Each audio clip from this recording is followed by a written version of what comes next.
You know how to push his buttons, my mother whispered, while I sat on the bathroom floor at 14, pressing a cold washcloth to my ribs. That was the sentence I grew up hearing. Not, "Are you okay?" Not, "He had no right." Just, "You know how to push his buttons." Like the bruises were a choice I made.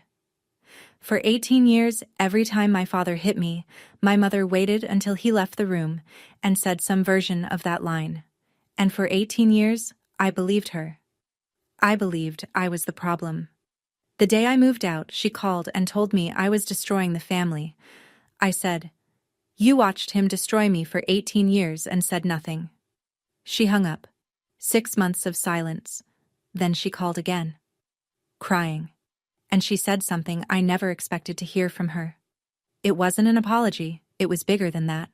And it changed everything. Before I go on, if this story resonates with you, please take a moment to like and subscribe, but only if you genuinely connect with what I'm about to tell you. Drop a comment and let me know where you're watching from and what time it is where you are. My name is Megan. I'm 24. I'm a nurse at a small community hospital in Ohio. Now let me take you back to the summer I turned 14. The summer I finally understood that my mother was never going to protect me. If you drove past our house on Maple Ridge Lane, you'd think you were looking at the most American family on the block. White colonial with black shutters. A lawn so even it looked like Richard Moore mowed it with a ruler. Which, honestly, he might have. There was always a flag on the porch, always a wreath on the door that matched the season, and always a Ford F-250 in the driveway, washed every Saturday morning before anyone else on the street was awake. My father was a deacon at Grace Baptist Church. He owned a small construction company, about 15 guys, mostly commercial renovations and municipal contracts. He coached Little League for 3 years, not because he loved baseball, but because the parents on the bleachers were the same people who sat on the town zoning board. Everything Richard Moore did had an audience, and every audience had a purpose. My mother, Linda, was the woman who always showed up to potluck with a warm casserole and a cardigan buttoned to the collar. Hair pinned, smile soft, voice low. She called every man sir and every woman sweetheart. And if you'd asked anyone in town to describe her, they would have said, devoted wife, good Christian woman. And then there was me, the quiet girl in the third pew every Sunday, sitting between my parents with my hands folded on my lap, wearing long sleeves in July. Nobody asked why. Not once. Not the Sunday school teachers, not the neighbors, not the women who told my mother what a beautiful family she had. Nobody looked past the flag on the porch, or the mowed lawn, or my father's handshake. Firm enough to make men respect him, gentle enough to fool everyone else. If you'd driven past our house, you would have been wrong about us. Everyone was. The first time I remember it clearly, I was 10. I'd forgotten to wash the dishes after dinner. Not refused. Forgotten. I was doing homework at the kitchen table and the plates were still in the sink when my father came back from the garage. He didn't yell. That's what people never understand. Richard Moore didn't raise his voice. He pulled his chair back from the table slowly, set both hands flat on the wood, and said, in that low, even tone that still makes my spine lock, "Come here." The bedroom door closed. What happened behind it? I'm not going to describe. I'll just tell you that the next morning, I counted 3 bruises below my ribs on the left side, and I learned to wash the dishes before I sat down to do anything else. What I remember most isn't the pain. It's what came after. My mother walked into my room maybe 20 minutes later after his truck pulled out of the driveway. She sat on the edge of my bed. She didn't look at the bruises. She looked at my face, and she whispered, "You know Daddy doesn't like dirty dishes. Why do you keep pushing him?" Like I had pressed a button. Like what happened to me was a natural consequence of my own carelessness. I was 10. My brother Ethan was 4 at the time. He was in the living room watching cartoons while it happened. My father never touched him. Not once, back then. Ethan was the son, the one who carried the name, the one my father called Buddy, and took to job sites on Saturdays. I used to think the difference between us was simple. Ethan was good, and I was the problem. It took me 14 more years to understand that wasn't true. By the time I was 14, I'd been to the emergency room 3 times. Each visit had the same script. My mother drove. My father came along. Calm, concerned, his hand resting on my shoulder like a father in a Hallmark movie. "She's so clumsy," Linda told the intake nurse, "always running around, never looking where she's going." And she'd laugh, that soft practiced laugh. And the nurse would smile back. Because why wouldn't she? The man standing next to us was a church deacon. He coached Little League. He smelled like Old Spice and fresh sawdust. The third visit, though, I remember the doctor pausing. She looked at my arm, then at my chart, then at me. I could feel her question before she asked it. "Is someone hurting you?" My father's hand tightened on my shoulder. Not hard enough for the doctor to see, just hard enough for me to feel. "She fell down the stairs again," he said and smiled. "I keep telling her, no running in socks." The doctor wrote something in the chart. I found out years later what it said. Recurrent injuries inconsistent with stated mechanism. Recommend CPS follow-up. But CPS never came. In a town where Richard Moore had shaken hands with everyone from the fire chief to the county clerk, a note in a chart was just a note in a chart.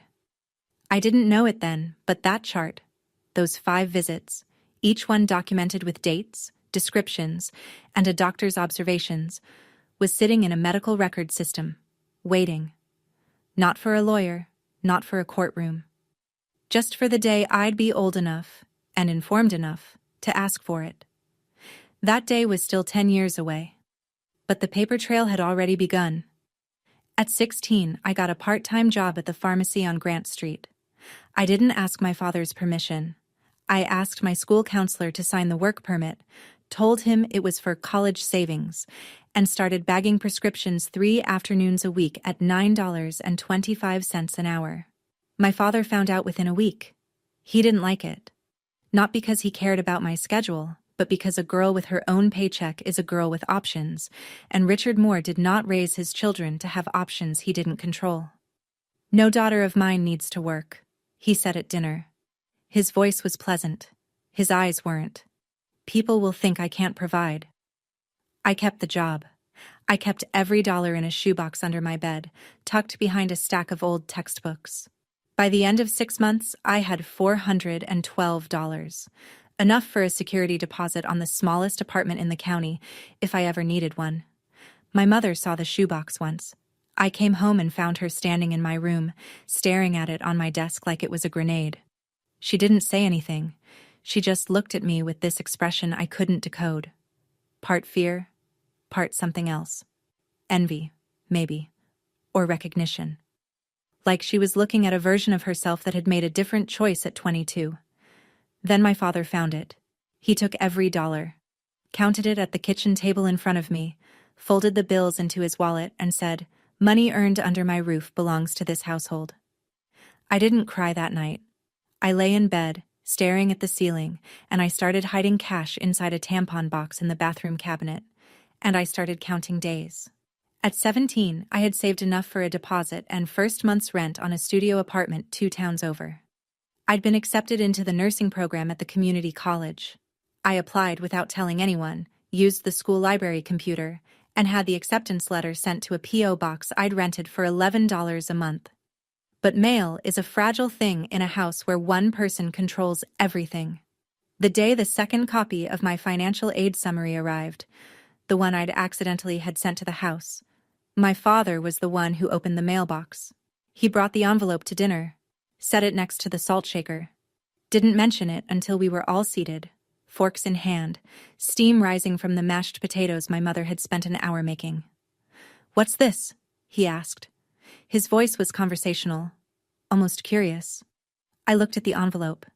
My stomach dropped. "It's mine," I said. He opened it slowly, read it. Then he looked at me, not angry, not yet, and said, "You think you're leaving?" It wasn't a question.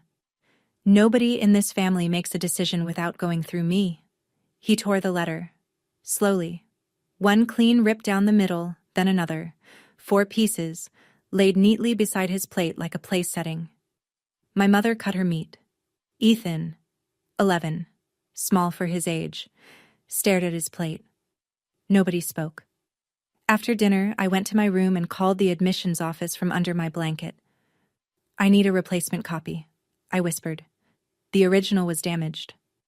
The woman on the other end paused, then gently, "We'll send a new one to whatever address you'd like, sweetheart." I gave her the P.O. box number. I left on my 18th birthday. My father was at a job site. I'd checked his schedule the night before. A commercial renovation 40 minutes away. Wouldn't be back until 6. My mother was in the kitchen. I had 2 suitcases, a backpack, and my friend Rachel's Honda idling at the curb. I carried the first suitcase down the stairs and my mother didn't turn around.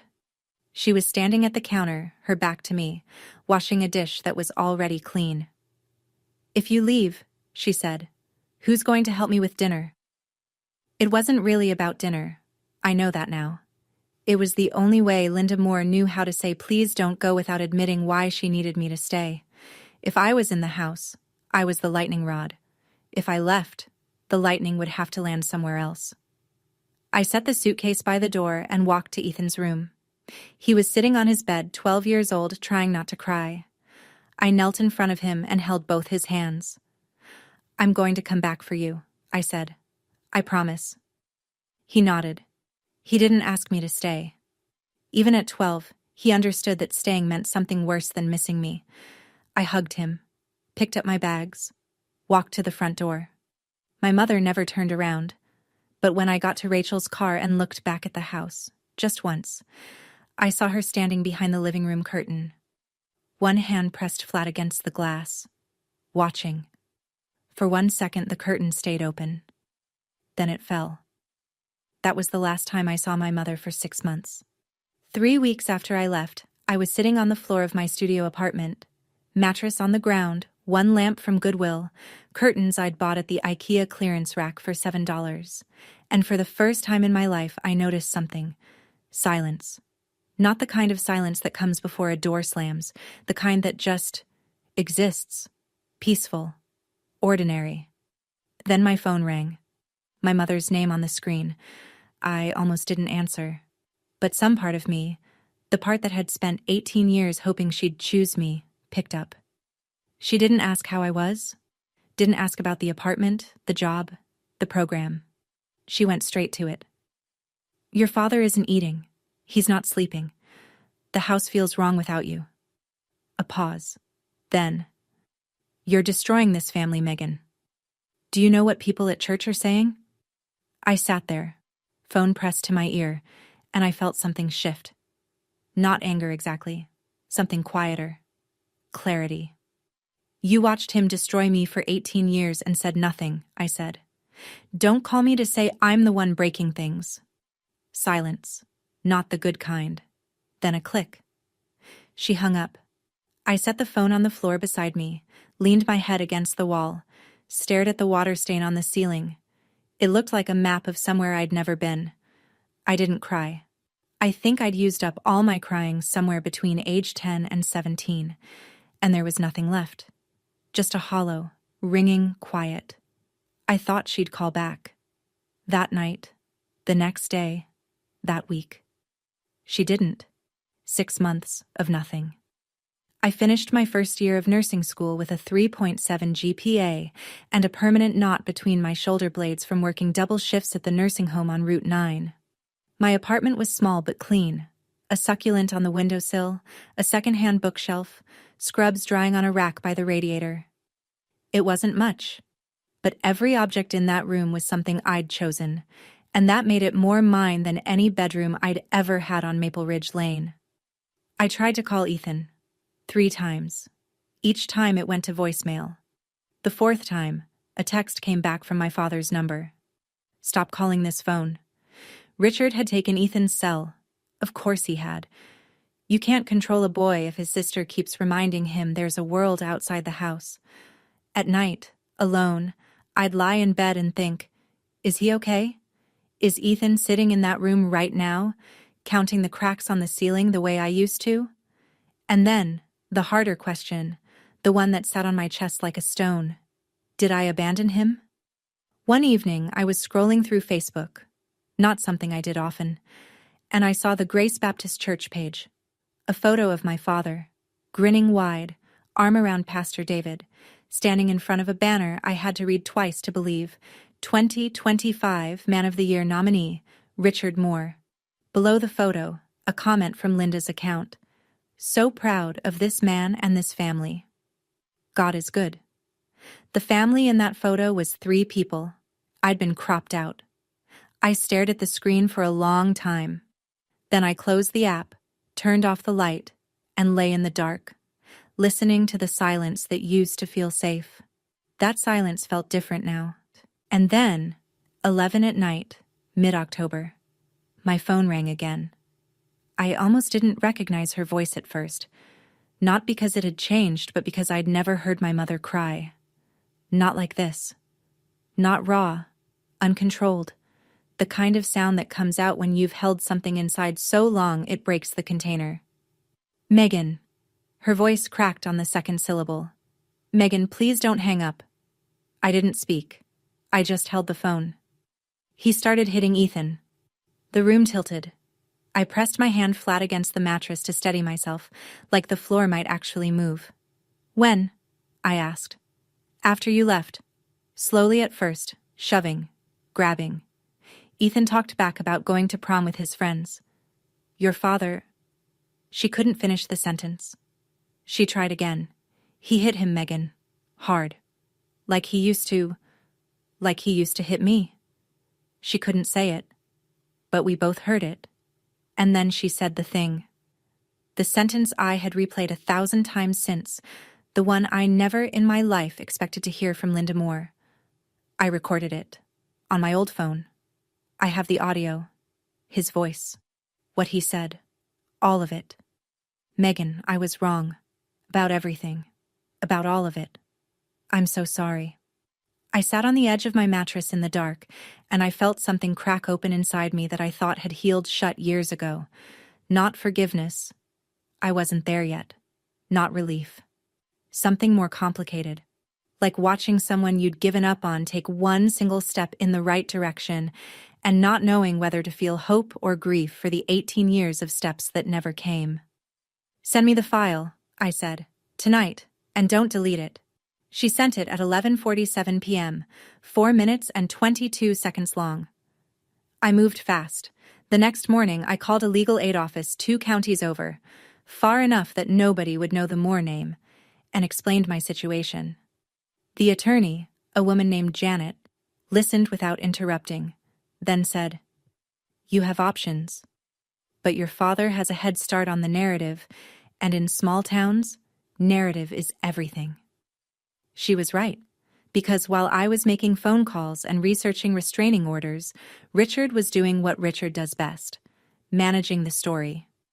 Within a week, the version of events circulating through Grace Baptist Church went like this.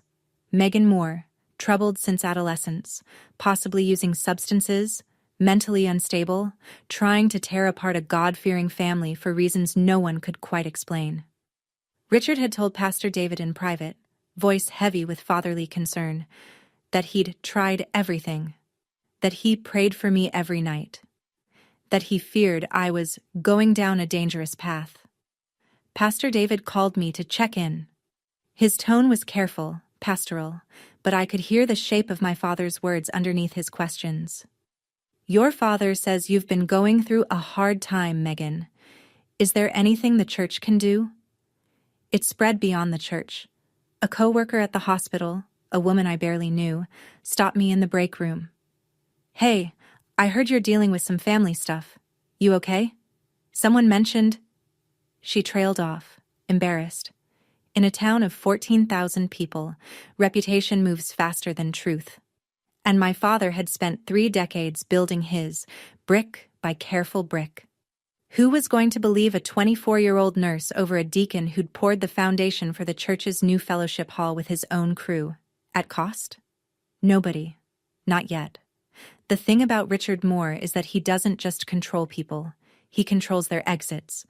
And Ethan's exit had a price tag, $38,000.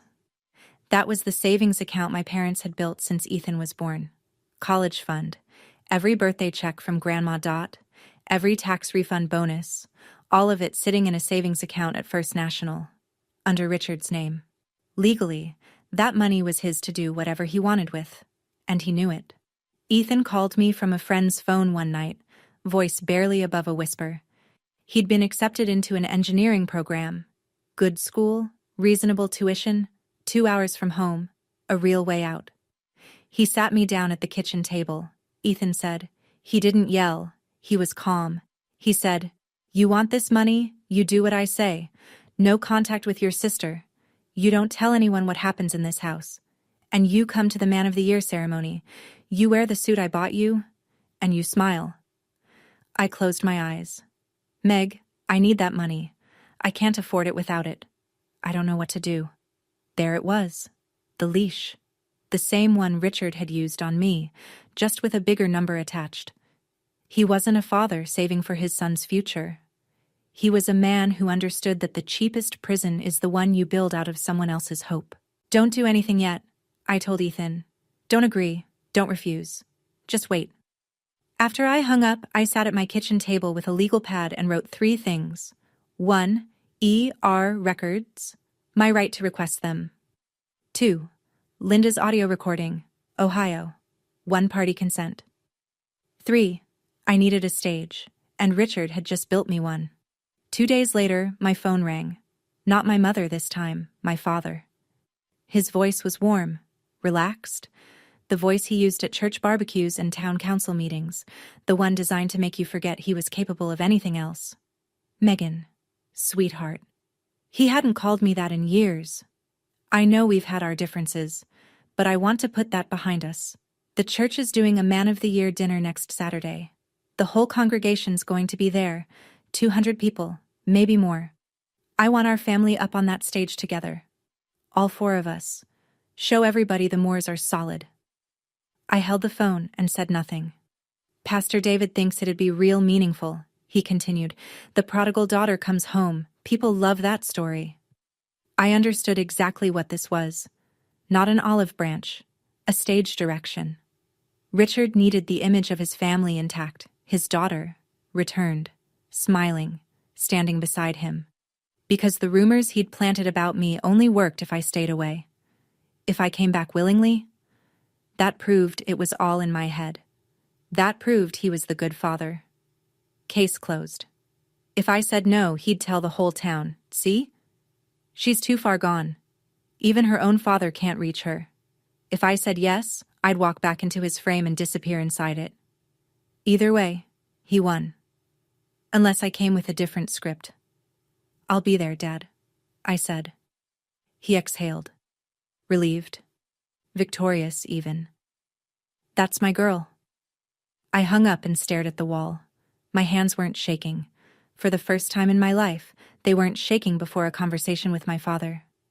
He'd invited me onto his stage. He didn't know I was bringing my own. The plan was simple, but it relied on people who'd spent their whole lives being anything but brave.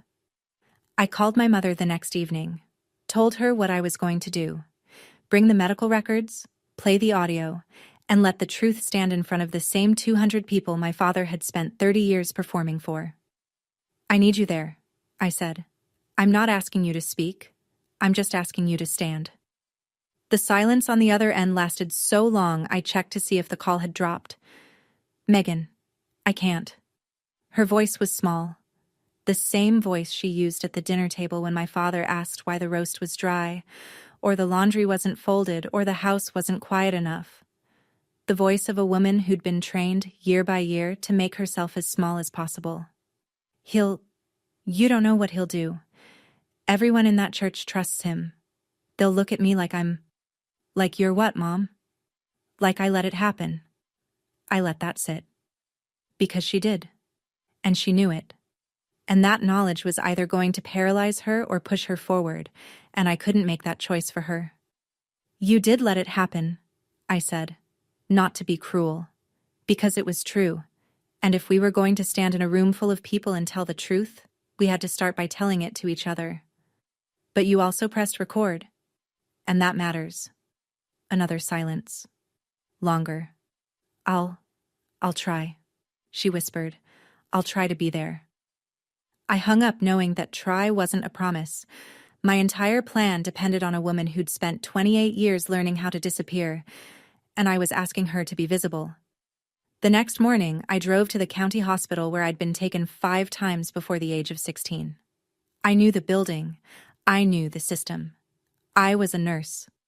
I'd spent 2 years working inside healthcare records infrastructure, and I knew one thing with absolute certainty. Under HIPAA, every patient has the legal right to request their own medical records. No court order needed. No lawyer required. Just a signed authorization form and valid ID.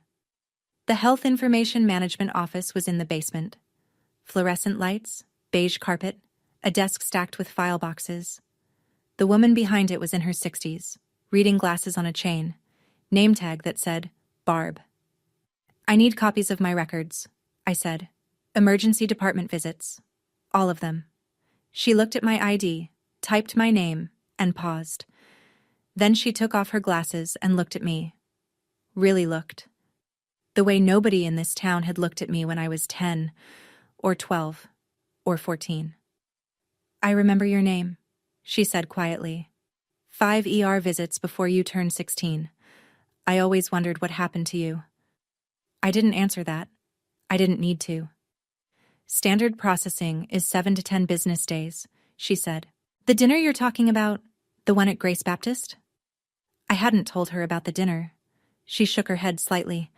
Small town, honey. Everybody knows about that dinner. She turned back to her computer. I'll have these ready by Thursday. Thursday was 2 days before the ceremony. I walked out with a receipt and a timeline. The records would show 5 visits, 3 with the same notation.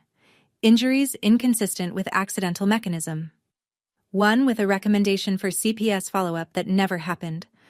Paper has a long memory, even when people choose to forget. 2 days before the ceremony, Richard Moore threw a barbecue.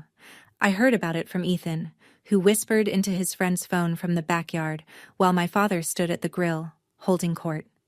A dozen men from the church, elders, deacons, committee chairs, eating pulled pork and laughing at Richard's jokes in the same backyard where, 6 weeks earlier, he'd grabbed Ethan by the collar hard enough to tear the stitching. He's telling everyone you're coming home, Ethan whispered. He keeps saying, my daughter's finally coming back. Thank the Lord. They're all congratulating him. That evening, I opened Facebook. The Grace Baptist Church page had a new post. A family photo from 8 years ago.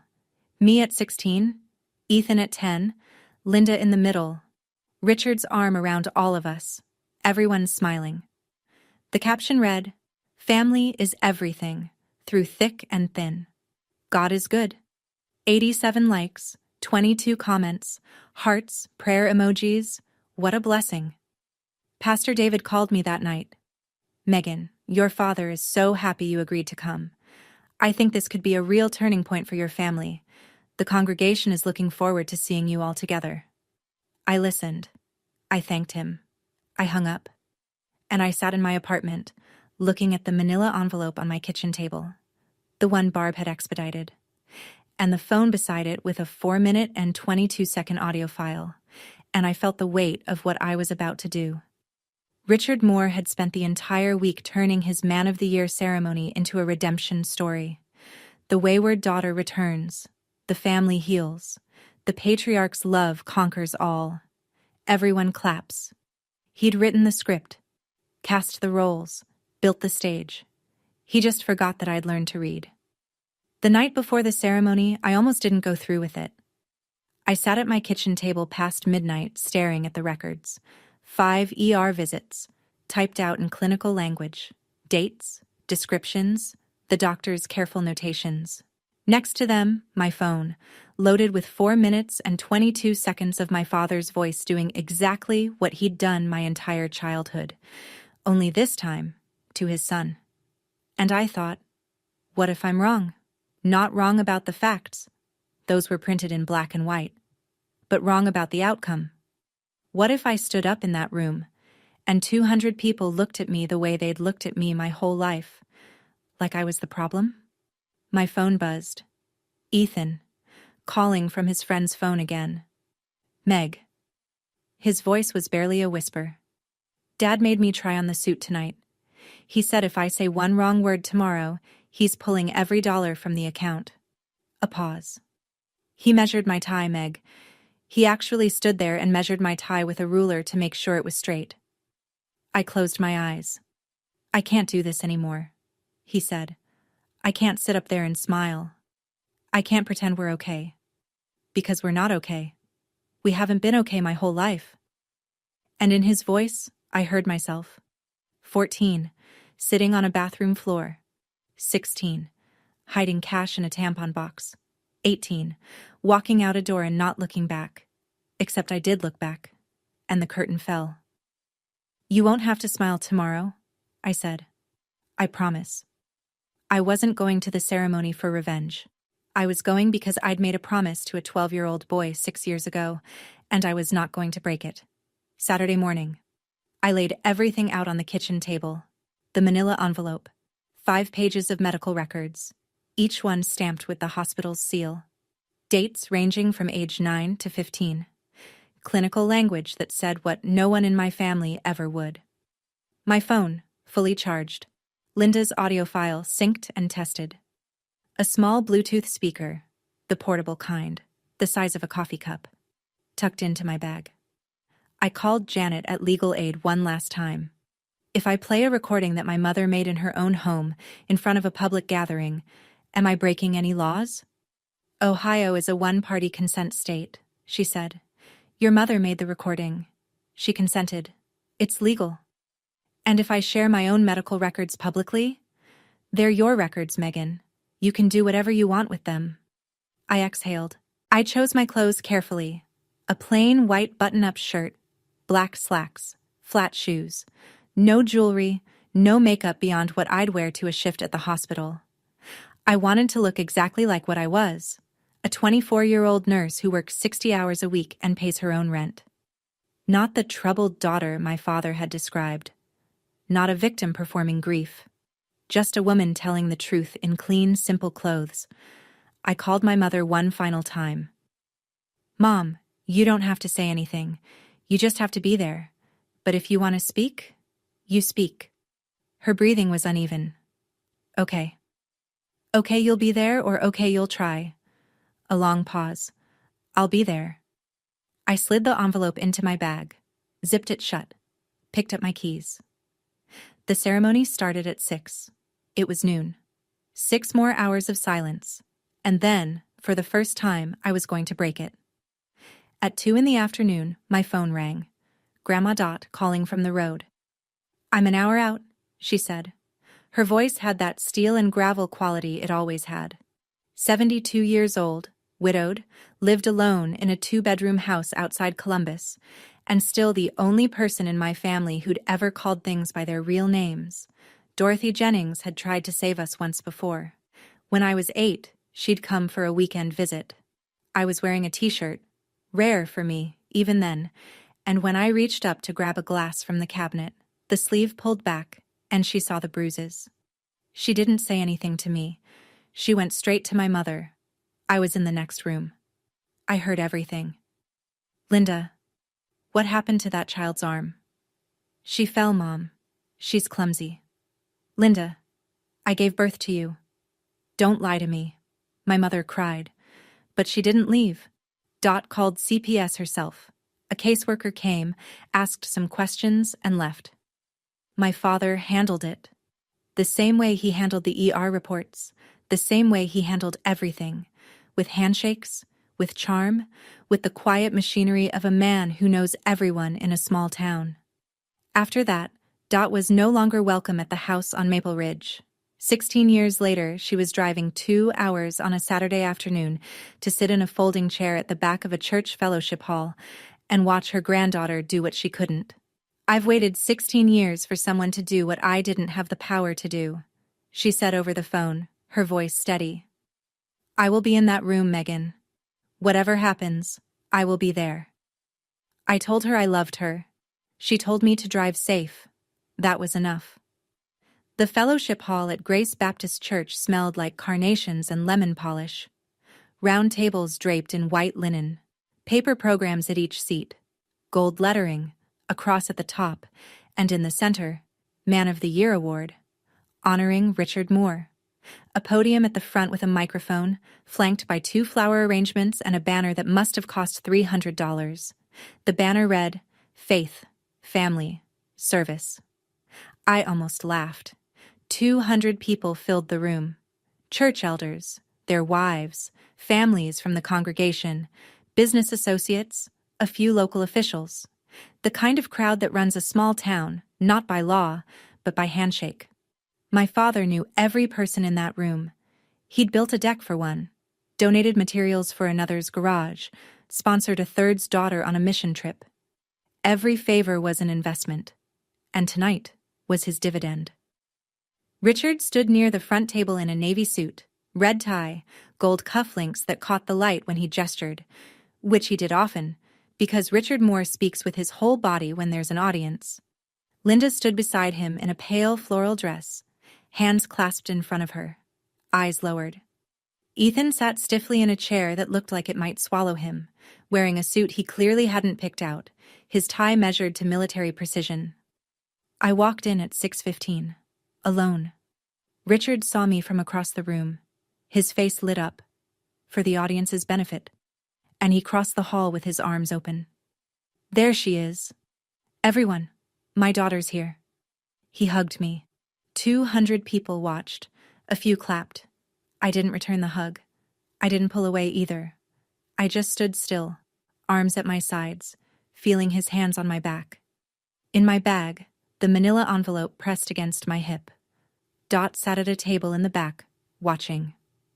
At 7 o'clock, Pastor David stepped to the podium. Tonight we honor a man who has served this church and this community with unwavering dedication. A man of faith, a man of family, a man whose hands have literally built the walls around us. Laughter, applause. Please welcome our Man of the Year, Richard Moore. Standing ovation. 200 people on their feet. My father walked to the podium the way he walked into every room, shoulders square, chin up, eyes sweeping the crowd like a man surveying land he owned. He gripped the podium and smiled. Thank you, Pastor David. Thank you, Grace Baptist. He paused, measured, the way he always paused, not because he needed to collect his thoughts, but because he understood that silence creates anticipation. This past year has tested my family. Some of you know, my daughter and I had a rough patch. A sympathetic murmur from the crowd. But she's here tonight. He looked at me. Because that's what family does. We come home. More applause. A woman at the table next to mine whispered, "Bless his heart." Then he said it. "Megan, come on up here, sweetheart. Stand with your old man." 200 faces turned to me. The weight of expectation, social, communal, religious, pressed in from every direction. If I stayed seated, I was the ungrateful daughter. If I went up and played along, I was his prop. I stood, picked up my bag, walked to the stage. Richard beamed. He put his arm around my shoulder, the same shoulder he'd gripped in the ER a decade ago, and squeezed. I looked at his hand, then I reached up and gently moved it off. Not violently, not dramatically. I just took his hand and placed it back at his side. The room went quiet, and I saw it in his eyes, for the first time in my life. Fear. I stepped to the microphone. Thank you, Pastor David, for letting me stand here tonight. My voice was steady. I'd practiced this in my apartment 3 times. Not the words, just the steadiness. My father said I've been going through a hard time. He's right. I have, but not for the reasons he told you. Richard moved toward the microphone. Megan, that's enough. I stepped to the side out of his reach and kept going. I was admitted to the county emergency room 5 times before I turned 16. Every time, my parents told the doctors I'd fallen. Every time, the medical staff documented something different. I unzipped my bag and pulled out the manila envelope, Set it on the podium, open, the hospital stamp visible. These are my medical records, my own records, which I have every legal right to share. They describe, and I'm quoting, recurrent injuries inconsistent with stated mechanism. On one visit, the attending physician recommended a Child Protective Services follow-up. It never happened. Silence. Not the comfortable kind, the kind where 200 people realize they're holding their breath. Richard's face had gone white. His mouth opened, but nothing came out. For a man who'd built his entire life around controlling the room had just slipped out from under him. These records are right here, I said, on this podium. I'm not asking anyone to take my word for it. I'm asking you to read. A woman in the second row pressed her hand to her mouth.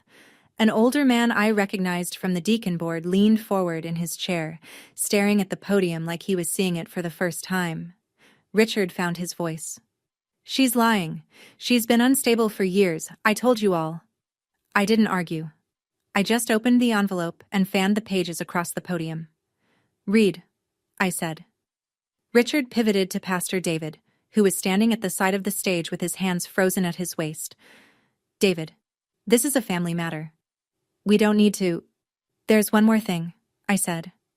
I took my phone from my bag and set the Bluetooth speaker on the podium. My hands were calm. I'd checked the volume twice in the parking lot. I pressed play. The sound that filled the fellowship hall was unmistakable. My father's voice, not the warm, measured baritone that charmed 200 church members, but the real one, the one that lived behind closed doors. Low, cold, absolute. You talk back to me one more time. A sharp sound. Something hitting something. Then Ethan, my brother, 18 years old, crying out, "Sit down, shut up. In this house, what I say goes." 4 minutes and 22 seconds. The speaker wasn't loud, but in a room that quiet, it didn't need to be. Every word reached every table. Every gasp was audible. A mother near the back pulled her young son closer. One of the deacons, a man who'd been at the barbecue 2 days earlier laughing at Richard's jokes, stood up and walked out without a word. I stopped the recording. This was recorded by my mother, Linda Moore, in our family home. Last month. Under Ohio law, she had every right to record it. She was present. She consented. I looked at the room. Some faces were stunned. Some were crying. A few looked angry. At me, maybe, or at themselves for not seeing it. One woman near the front was shaking her head slowly over and over, like she was trying to unsee something. Richard gripped the edge of the podium. You can't, that's private, that's my family. It stopped being private, I said, when it left bruises. A chair scraped at the back of the room. My grandmother stood up. 72 years old, gray cardigan, no-nonsense flats, the kind of woman who irons her napkins and doesn't suffer fools. She didn't walk to the stage. She didn't need to. Her voice carried. My name is Dorothy Jennings. I'm Linda's mother. 16 years ago, I saw bruises on my granddaughter's arms and I called Child Protective Services.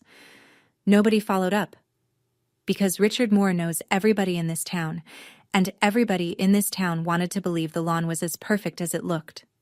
She paused, looked around the room, slowly, deliberately, making eye contact with people she'd known for decades. You all shook his hand every Sunday, I don't blame you, but now you know. She sat down. And then Ethan stood. My brother, 18, thin, still wearing the suit Richard had picked out, and the tie Richard had measured, rose from his chair with his hands trembling at his sides. The room turned to him. I'm Ethan, he said. His voice shook, but he didn't stop. I'm 18, and my dad hits me. My sister is telling the truth. He didn't elaborate. He didn't need to. He sat back down, and I saw his hands gripping his knees under the table, white-knuckled, holding himself together. Then Linda stood.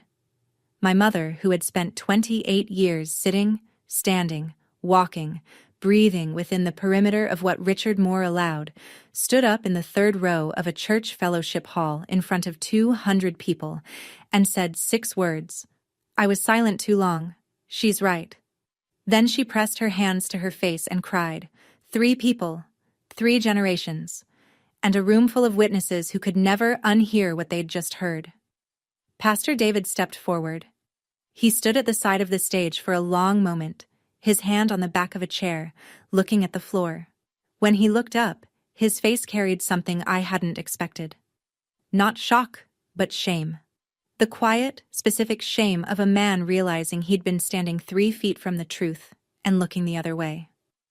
Richard, he said. His voice was level, but the warmth was gone. I need to speak with the deacon board. Right now. Richard tried once more.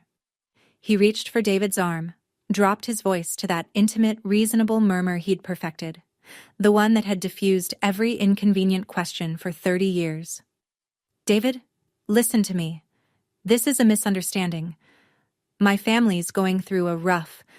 Richard, Pastor David pulled his arm back. Not right now. The room shifted.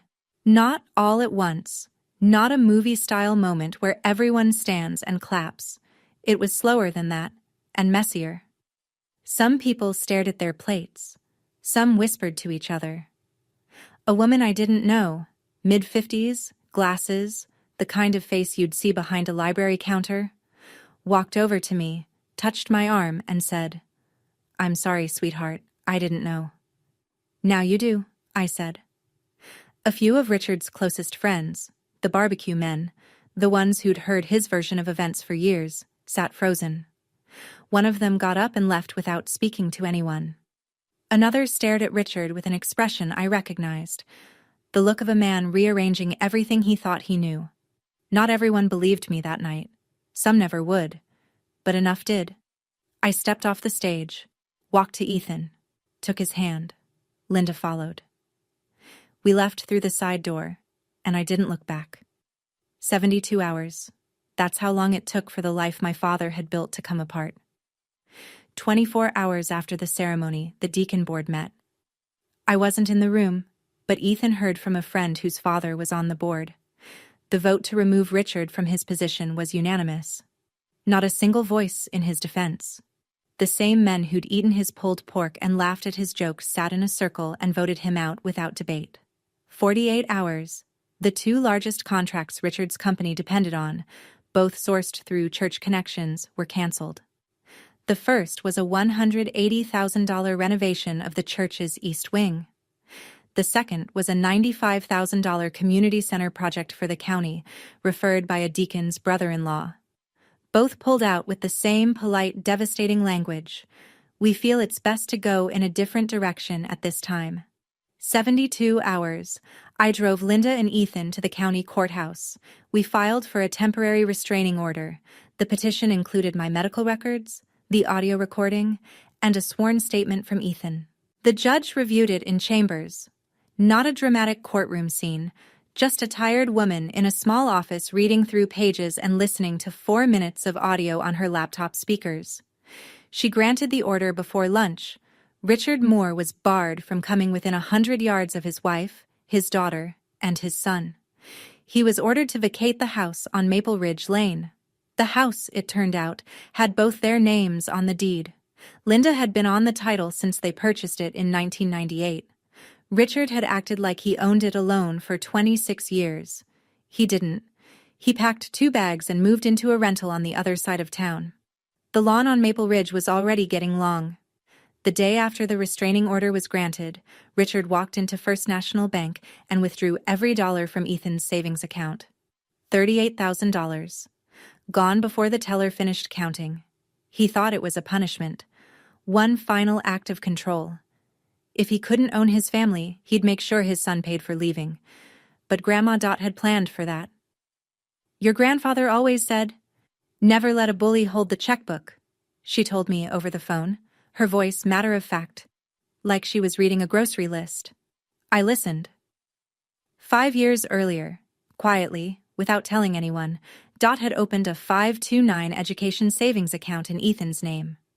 $200 a month pulled from her late husband's pension. $12,000. Not a fortune, but enough to keep the door open. And then the church did something I didn't expect. Within a week of the ceremony, a group of women from Grace Baptist, the same women who'd brought casseroles to our house, who'd told my mother what a beautiful family she had, organized a scholarship collection for Ethan. They passed an envelope at the Sunday service. They posted about it on the church Facebook page. They sent checks in the mail.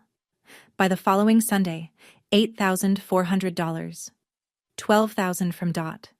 $8,400 from the community, a financial aid application that Ethan and I filled out together on my kitchen table on a Tuesday night, eating takeout pizza on paper plates. It wasn't $38,000.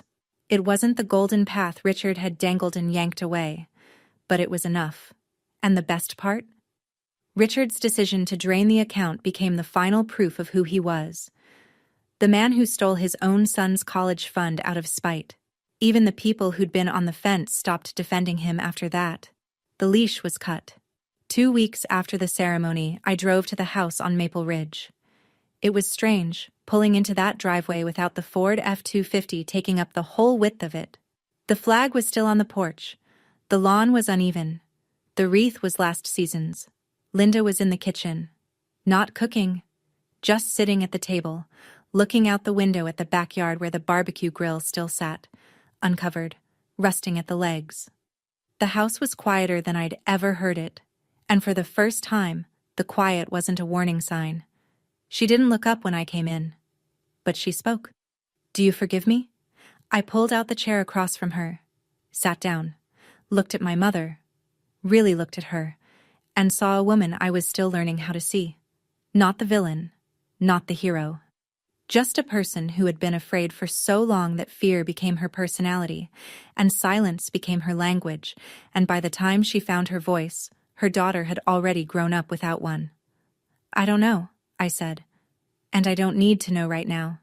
Her face crumbled. "But you stood up," I said.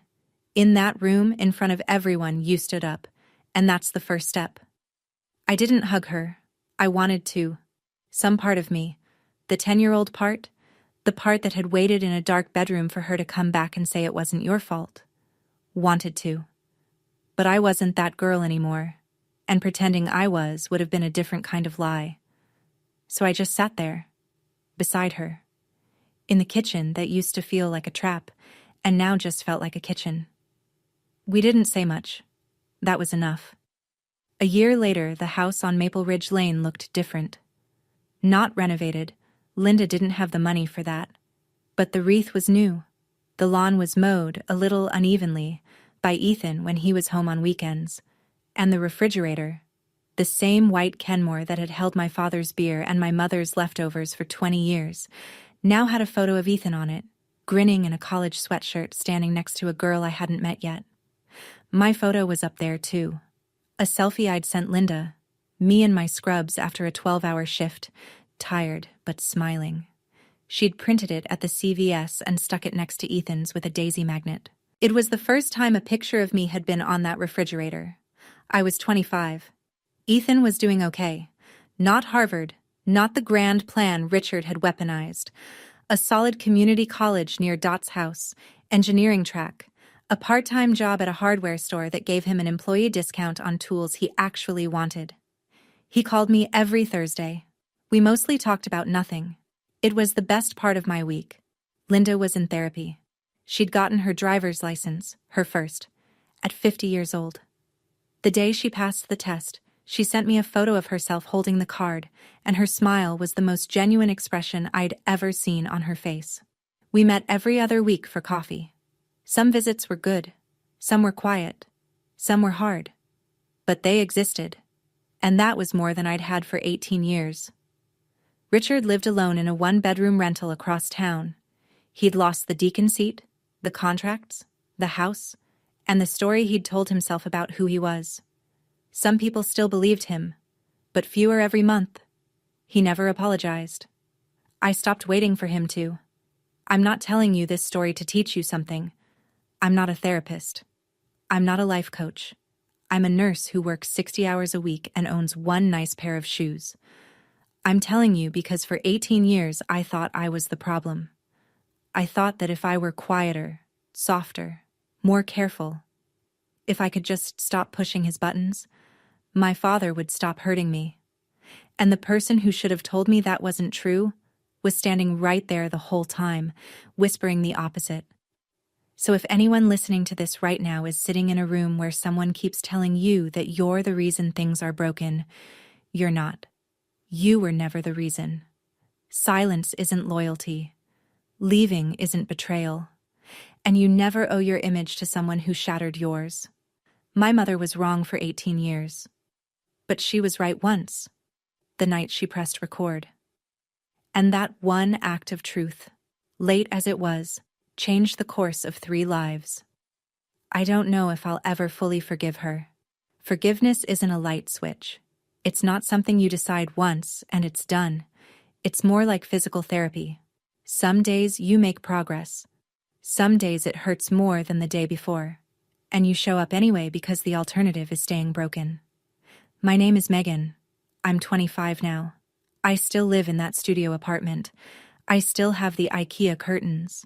And for the first time in my life, I don't flinch when my phone rings. That's enough. Thank you for staying until the end. If this story touched you, like and subscribe. It helps more people hear it. And if you've got a story of your own, the comments are open. No judgment here. If you want to hear more, check the link in the description. Another story about boundaries, family, and the things that paper remembers when people choose to forget. I'll see you in the next one.